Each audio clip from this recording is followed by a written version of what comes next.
Welcome to Jane Jackson Careers, a podcast that takes your career to the next level.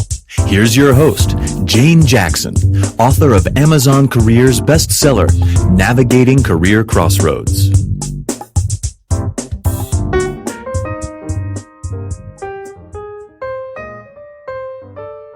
Welcome back to my Careers podcast, where I interview fascinating professionals who've made amazing career changes. Now, today I am so honored to have Professor Sattar Bawany, all the way from Singapore, who is the Chief Executive Officer of the Center for Executive Education, which is CEE Global. He's also the Managing Director as well as Master Executive Coach and Facilitator with Executive Development Associates, Asia Pacific. Now, Sattar is the Adjunct Professor and member of the International Advisory Board of Curtin Graduate School of Business in Western Australia.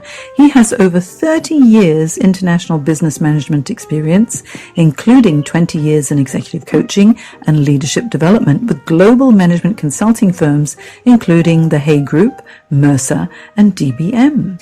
Now, Sattar's work includes the professional development of women and ethnically diverse professionals and supports their growth as potential future leaders of their organizations. He is a fellow of the International Professional Managers Association, IPMA, and the Chartered Institute of Marketing. He's also a professional member of the Society of Human Resource Management and the Chartered Institute of Personnel and Development.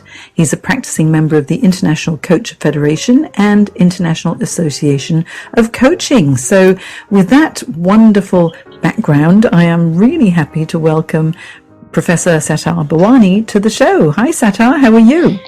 Hi Jane, thank you very much. I'm fine, thank you. Thanks for having me here. Yeah. Oh well, it's so nice that you've agreed to come on, and I know it's around about 5 o'clock in the afternoon in Singapore, and it's about 8 o'clock in the evening in Sydney. So thank you for your time, and I'd love to find out all about you and all the career changes and your career path.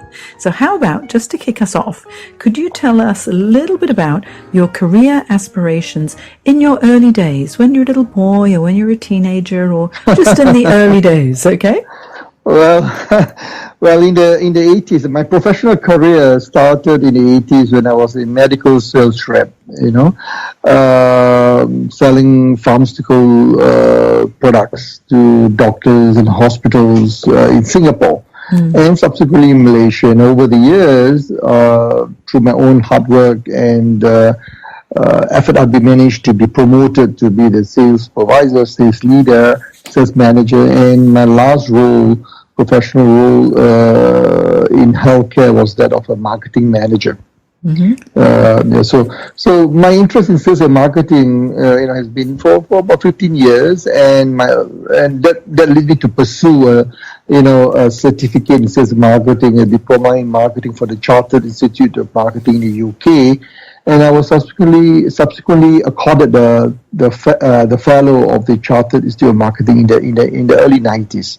Oh, wow. So you had a sales and marketing background in the early days, and so very, very different from what you're doing now. So tell us, how did you get to where you are today? Today, my role has been, as you know, that I've been through introduction. I've been involved in executive coaching, leadership development. But it all started in my last role with a medical device company called Carl Zeiss Germany. It's a German company which developed medical instrumentation. And in that role, one of my responsibilities is looking at developing the sales and marketing team as a trainer, in-house trainer, and helping them to be able to equip the right skills to be able to, help the company to grow. And through that responsibility, the role, my passion in training and development started, and I've attended programs looking at various, books that by authors like Zig Ziglar, Brian Tracy, Tom Hawkins, to just name a few. And that really allowed me to develop a strong sense of purpose in trying to help people to be better, at that point in time, the salespeople that I lead the sales team within the organization, not only in Singapore, across the region, but it's more about how to empower people, how to empower your team to help them to be more effective in what they do. And at that time, I used the acronym called SGM, to shape, to guide, and to mold them to be able to be effective what they do, as whether a sales professional or sales manager, through asking more questions, getting them to discover within themselves the issue, the challenge that they face, instead of telling them the solution. And that leads me to my early days into the early foray into the world of coaching, so to speak. So that's where coaching started, and of course, over the years through other organizations that I work with, Mercury, Hay Group, Mercer, and DBM. Through this organization, I've been given the opportunity to learn, to develop my executive coaching practice, my coaching skills, and how do I use that to help my client to be more effective as a leader, and help them to be able to solve the day-to-day managerial leadership challenges. And that has been for the last 2 years, and that's been very satisfying, and I really enjoyed that very much. I think with that sales background, and especially transitioning into training as well, where I like your SGM, the shape, guide, and mold. So that's a wonderful leadership term, really, isn't it? And I expect that with all of that training and helping people to grow themselves, and then working with more and more of the senior management, that must have really developed your interest in executive coaching and how to continue to help people to grow, not so much to mold them, but just to assist them in their own journey to grow. Absolutely. Yeah. I mean, you're absolutely right. When I talking about SGM, the molding part is more at the salespeople, the younger sales force. At that time, is to help them, to mold them to be great sales professional. Of course, over the years, when I moved into executive coaching, to leadership development, I think it's more about nurturing future leaders. It's about helping them to discover, develop. And that's where I always see myself, Jane, interestingly, as a diamond brilliant, someone who I would say who is able to develop a leader by just like a diamond brilliant who cut, shape, and polish the diamond, or they call it the star facets, polish them to be able to have the brilliance, the appearance of the diamond, which will affect, of course, the final cut, and the value of the diamond. Just like a leader, and I see myself as a coach, is to help the leader or the high potential leader or future leader or the manager to be able to polish them to release their full potential. I like that. I like that saying, diamond brilliantier. How beautiful. So that's how I see myself, and I must admit, it's been a tough journey over the years, because through my first executive coaching experience when I was with the Hay Group, working with thought leaders like Daniel Goleman, Richard Boyazis, Annie McKee, who are the experts in emotional and social intelligence. Because at that time in the mid-90s, when I was with Hay Group, it gives me the opportunity to work with global leading organizations like IBM, Pfizer, organizations like Boeing, and so forth. So that really propelled me into the area of really helping leaders to grow and learn from best practices, and how organizations in Singapore and across the region can learn and help their leaders to be better. And my role to support them, and it's been both challenging and rewarding at the same time. Yeah, I think your background and incredible education that you have as well has really positioned you very strongly to be a highly effective executive coach, leadership coach, and trainer. Well, not so much a trainer anymore, but really leadership and executive coaching. But you've gone through quite a number of transitions as well, and so I think that must have really given you the in-depth experience to understand the challenges that leaders do have, regardless of what their background may have been, whether it was in finance or marketing or sales or operations, and they get to that C level. Everyone experiences challenges when it comes to leading a team. Yes. Absolutely, you're right. So whichever role that you play, I mean, as you move from role to role, and this is something I discovered when I was in sales and marketing, moving into training, and from training moving into leadership development and HR, and then into coaching. And each time I transition to different role, and there are different set of challenges that I face in different role. Obviously, because in terms of skills development, the organizational challenge, the culture, the dealing with different personality. Of course, you need to manage the politics of all. So, but at the end of the day, it's all about helping your organization to be effective, or your team to be effective, by ensuring that you have the skills to be equip the skill. You need to be able to equip the skills to be able to lead the organization successfully. Now that means it's all about self-development. It's all started with yourself. So you need to ask yourself, as you move to different role, what does it take to succeed in that role? You know, we all talk about the first 90 days. It's all about self-awareness, about you need to know about the different stakeholders, who you need to be able to work with, whether your direct report, your boss. Obviously, the most important is your boss. If you cannot manage your boss, and this is what I told all my coaches, the most important thing about in organizational development is to be able to ensure that you understand and manage your boss effectively. Yeah, so communication's the key, isn't it? Exactly, exactly. And then of course, besides your boss, your other stakeholders, including your peers, your direct report, and so forth. So you need to have a very good grounding as you move from one role. As I move, talking about myself, as I move from one role to another, I always ask 3 questions. Do I understand my boss very clearly? What are his expectations? Do I understand his style of communication? And what way do I need to flex or adapt to suit my boss way of working? That's very important. Second, and sometimes you have more than one boss. If you're in a matrix organization, you work with different bosses, so you need to make sure you identify all of them, whether direct or indirect, whether it's dotted line or whatever. Second, again, the other stakeholders, your peers, that you need to negotiate for resources, that you need to influence with the authority. These are the people you need to work with, and you don't have direct responsibility over them. And of course, your team, a little bit easier because you manage them, they report into you, you can influence greatly.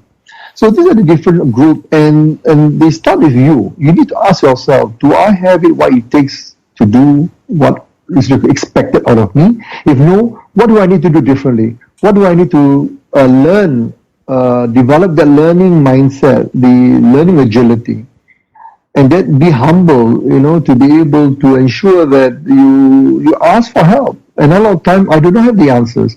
I learn, I ask for help, be humble, and this is how you grow professionally. Yeah, I mean, you've coached many people I know, different leaders from CEOs, senior vice presidents, high potential managers.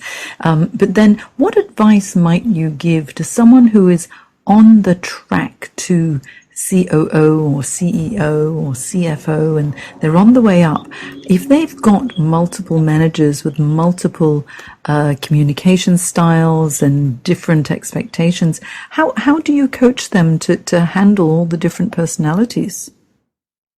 Well, I think first and foremost, I think what is really important is to be able to, as I said, understand. When you look at most of the leaders that I have coached, one of the biggest challenges is that lack of self-awareness. What do I mean by that? They are not able to really understand the impact they have, their style, their leadership style, their behavior onto the team, into the organization. So they need to be able to learn and understand, or have that self-awareness, number one. Or basically to address the blind spot, and many times I don't blame them. They are unaware.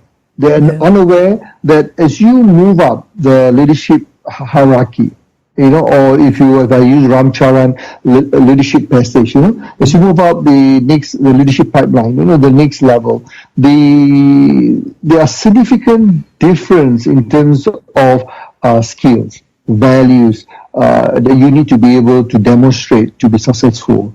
Now, this is very challenging for many CEOs and high potential COO or any of the C-suite leader moving to the CEO role, they find it difficult to develop that transition. Now, the reason because they have been, used to doing the same thing again and again, and most of them find it, look, why do I need to change? And they tend to rely on the belief that they will continue to be successful if they do what they have done in the past. And as Marshall Goldsmith says, what gets you here may not get you there. So that's the biggest trap. And there's a Chinese saying, I remember one of my friends was remind me, said, to a person who has a hammer, everything else looks like a nail, Yes. So yeah, and this is important for leaders to remember. You cannot, leaders who have become successful, I look at some of the leaders I've coached over the years, they have been successful because they have developed this ability to question, to challenge their mindset, and to continuously challenge themselves by thinking, how do I adapt? How do I change and my style or my situation to the new environment? Because if you fail to do that, then that would be detrimental. It's a potential derailer. Yeah, that's very true. Especially these days in such every organization is going through so much change constantly. The only constant really is change. And so I like that you challenge them to challenge themselves and then help them to find the way to adapt so that they can find the right solution. I know that certainly, as a coach myself and when you're coaching people, sometimes they think you're a consultant. It's like, okay, tell me what to do. But that's not the job of a coach, is it? Exactly, what do you do? Like, one of the most challenging things I know as a coach is the coachee or the person that we're coaching wants us to solve their problems. How do you get around that? Yeah, that is exactly one of the challenge.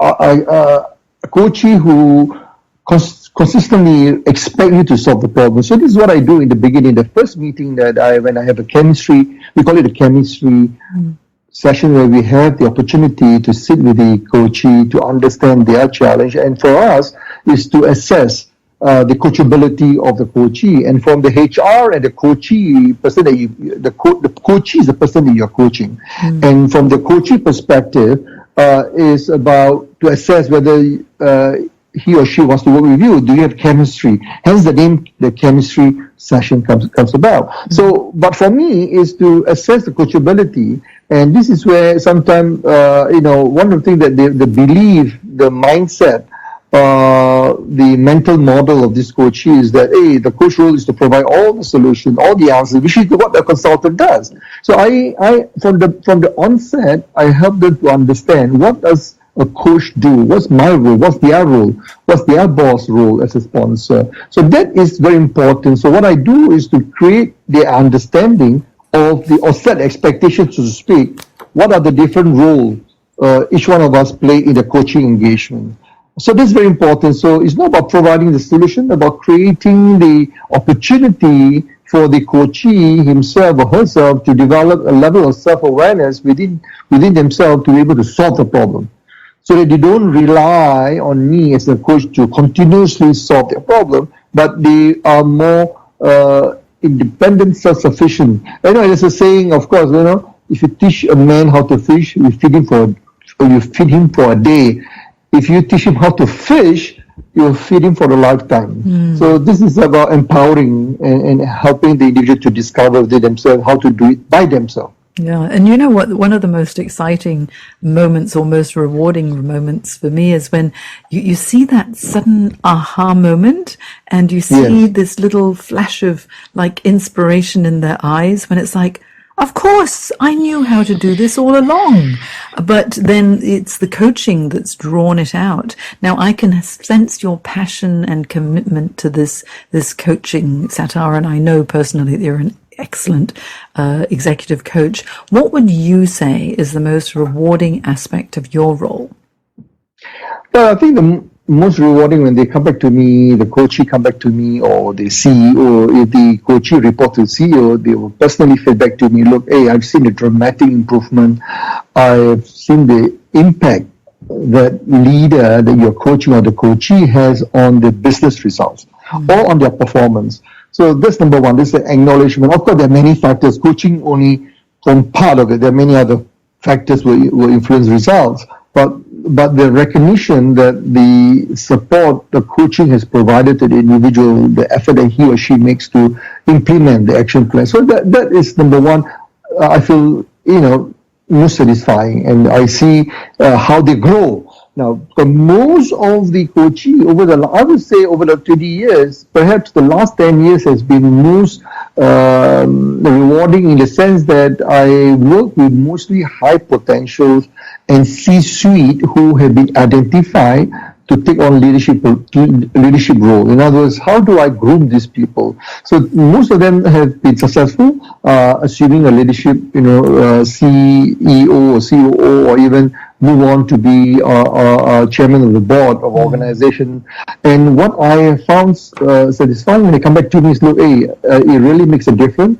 I've learned so much. I've used those skills that you have helped me, and it doesn't only help me professionally, especially in the area of emotional and social intelligence. It also helped me personally at my home, my family, dealing with my spouse, my children, my parents, my siblings. That is most satisfying when it tells you that they are better person, they're better individuals, not only better leader, but it makes them better parent, better father, better mother. So brother, son, daughters and so forth. So that gives me great satisfaction, and you see them transform and bloom, grow. And irrespective of whatever age, and some of my coaches are in the 60s and some in the 70s who, over the years, they've never been given the opportunity, and then they welcome this opportunity to develop and still see, the need to enhance the emotional and social intelligence skills to develop their rapport, relationship with their, not only at work, but of course socially and at the family. Coaching benefits in so many ways, and Sattar, your passion comes through so strongly. Now, tell me, as the Chief Executive Officer yourself of the Center for Executive Education, tell me about the Center for Executive Coaching and all of your plans for 2017. Yeah, well, a Center for Executive Education is a consortium of companies across the world that we come together to provide end-to-end solutions to help our client to equip their next generation leaders or next gen leaders to be able to meet the challenges in the VUCA world. So that is the purpose. We have a very specific purpose, mission to help next generation of leaders. Now, Sattar, I need to ask you now, because not everybody who's listening will know what a VUCA world is. So VUCA, talk us through that. Yeah, sure. VUCA stands for volatility, uncertainty, complexity, ambiguity, the state of the world today, that from the impact on business is phenomenal. If you look at the election of Donald Trump, you look at Brexit, these are black swan events, which we never expect to happen. So this is, very challenging times.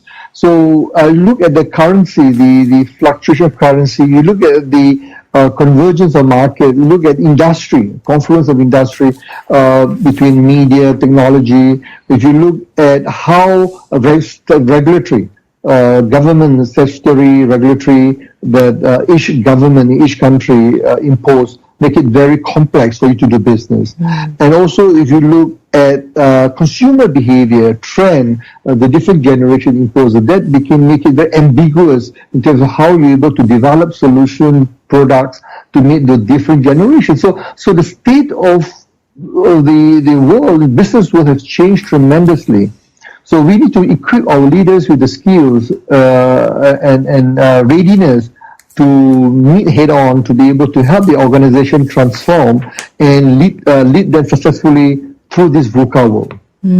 So true. And you know what? The only constant is change, isn't it, Sattar? Exactly. There will always be change, and as demonstrated by honestly, Brexit, who would have thought? And all the other world changes that have been happening, or world events that have been happening recently. So now, with the Centre for Executive Coaching, the Centre for Executive Education, the plans for the future, what are the ones that are really making your heart sing and the most exciting for you? Yeah. Well, thank you. I think for the Center for Executive Education, which is the overall company that we have developed different units to help our different line of business. The Center for Executive Coaching is primarily helping organizations to develop internal capability. To train the leaders to be internal coaches, that's one of the units. Of course, we have Center for Executive Transition to help leaders to develop them to face different leadership roles or what you call role-to-role transition and so forth. But generally, the Center for Executive Education, what we are trying to do is to help, as I mentioned earlier, how can we help organizations to prepare the leaders for the future? Yeah, and what we do is to look for coaches like yourself, experienced, seasoned practitioner who wants to go into coaching or have developed their own practice, who wants to join a network of established coaching practice. Because EDA, our Executive Development Associates in the US, is one of the leading executive coaching firms in the US, and CEE represent EDA in Asia Pacific. And therefore, we continuously welcome and recruit coaches to join our panel. So our plans, to answer your question, our plans for 2017 is how can we continuously develop or strengthen the panel of coaches and talent development consultant, OD consultant, to join our panel here in Asia Pacific and to help our client. So it's a very exciting times for us right now, and also working in this turbulent time. I always see this as an exciting time to help organizations to meet those challenges, and they need good coaches, good consultants to help them not only to help the leaders, but of course also to prepare them when the market turn around. How do you then take the organization forward? Yeah, and I mean, leaders must be prepared for any eventuality or any of the changes that may be happening too. Now, I believe Absolutely. You have a series of very interesting webinars. Tell us about that, Sattar. Yeah, sure. I think the idea of this webinar, because of this leading in the VUCA world that I just mentioned earlier, so what we wanted to do is to help leaders to prepare for this, the transition into this new business environment. How can we help the leaders to equip the skills? So we did look at research, contemporary research based on what's happening in the US, especially in the US, because a lot of research has been done in terms of helping the leaders. So we study, and our own report, EDA, published every 2 years, trend in executive development. And one of the critical skills that's required in VUCA is called cognitive readiness.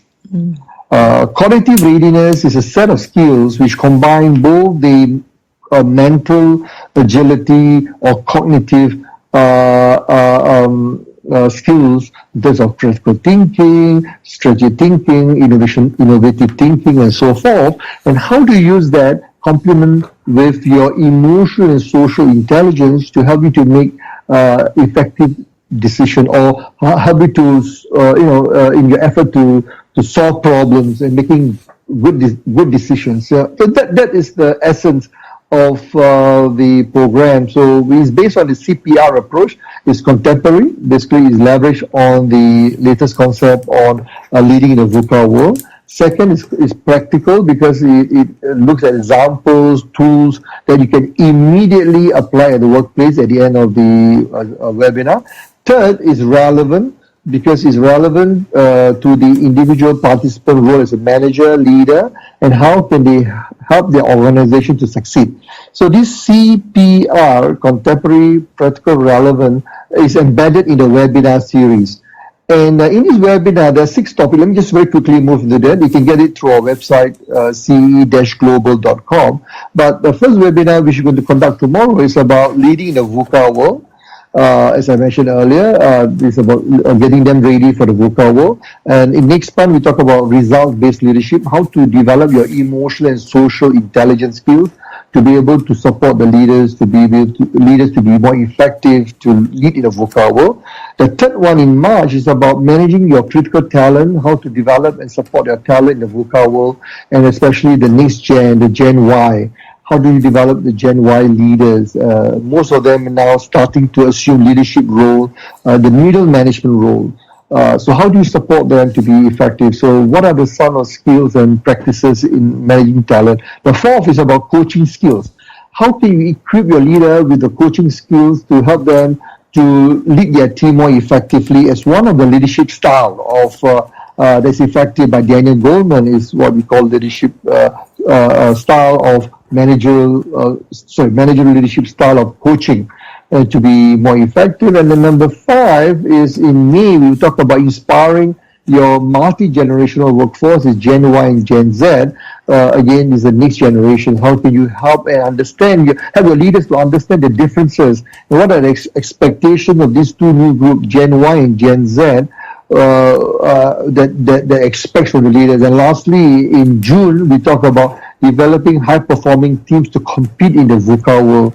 What are some of the competency skills that in the team that you need to develop a high-performing team using what we call the SCORE model that we have developed to succeed in the VUCA world. So sorry, it takes a bit long. So these are the 6 webinars. As I said, the details can be found in our website. And Sattar, what I'll do is I'll have the links in my show notes on janejacksoncoach.com so people can hop over there and click straight through it and find out more about it, because leading in a VUCA world it's such an essential skill to be able to develop in order to be able to stay ahead of the game as well, and also to understand the upcoming generations and the way that is the best way to lead them in order to develop their full capabilities. So now, Sattar, what are your top 3 tips for success before we must leave you, because I'm sure it's coming up for time for dinner in Singapore now. So top 3 tips for success.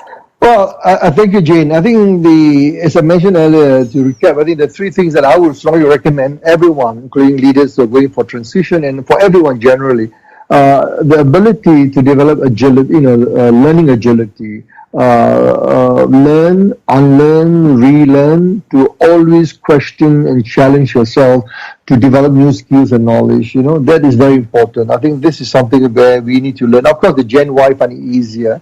But they are used to living on technology, and they can be able to learn any time on the go. So that's number 1. Be agile and continue to develop yourself. Second is, as I mentioned earlier, is about, because we are living in the VUCA world, we need to develop effective cognitive readiness skills. What do I mean by that? You need to learn about, most of us have the ability to develop critical thinking. That's good. Strategy thinking, innovative thinking, those are great, or lateral thinking. But what is important, you need to combine that with a very high level of emotional and social intelligence, self-management, self-control, about how do you, self-awareness, about your own strength, your areas of development, and also how do you leverage on social relationship management. So that's very important to learn. And one book that I recommend is Working the Emotional Intelligence by Daniel Goleman. It's a very powerful book. And there are many Harvard Business Review articles on emotional intelligence by Daniel Goleman, and pick up any books on emotional social intelligence. Third, I think the other tips I will recommend is you need to continuously develop a sense of humility by asking yourself. It doesn't mean that you need to know everything. There are times when even me as an executive coach, I may not have the answers, and I always tell, or as a consultant, I may not have the answers, or as a coach, and I always tell the leaders that you need to be able to be humble enough to ask for help. Even for myself, there are situations where I come to my son, who is a Gen Y, who is able to provide insights into issues regarding technology, into what is happening in the real, the social media, for example. So sometimes we need to be able to ask for help, be brave enough to ask for help, and learn and keep an open mind. And you'll be surprised what we can learn from the younger generation. Yeah, wise words, Sattar. Very wise words. Be agile, continuously reinvent and develop yourself, develop cognitive readiness skills, and develop humility. Humility is so important. No matter how amazing one becomes as a leader, that humility is what keeps you authentic, isn't it? Absolutely. So what I'll do is on my website, janejacksoncoach.com, in the show notes for this podcast, I'll have all of the links to CEE Global, as well as, the link to CEE Global on LinkedIn. And I think this whole series of webinars are a must attend, leading in a VUCA world. So certainly all of the links via ceeglobal.com will be there. And I have to say thank you so much for your time, Sattar. I've known you for the past 16, 17 years now, and I've always been so impressed, because you as a leader and a manager have been just really inspiring to me as well. So thank you so much. And we'll have to have you come back on the show, I'd say in June, after your series of amazing webinars, and tell me how they all went. Yeah, sure. Thank you. Thank you very much for having me here, Jane. Thank you for this opportunity. And I hope and I'm open to be, engaged, and any of your audience want to find out more, information that I can share. This is very important sharing. And I must congratulate you. And I've been through some of your podcast interviews. I think it's a commendable effort for you to be able to get impressive speakers, impressive guests on your podcast interview series, and the effort that you're doing to share and for us to learn from one another. That's commendable. And I really appreciate this opportunity. Thank you very much. Oh, you're welcome, Sattar. And let me tell you, the biggest benefit is I'm having a lot of fun. It is so good to talk to people like you, and that's what makes the world go round. Yeah, that's very important. Thank you. Well, we'll talk to you again soon. Bye, Sattar.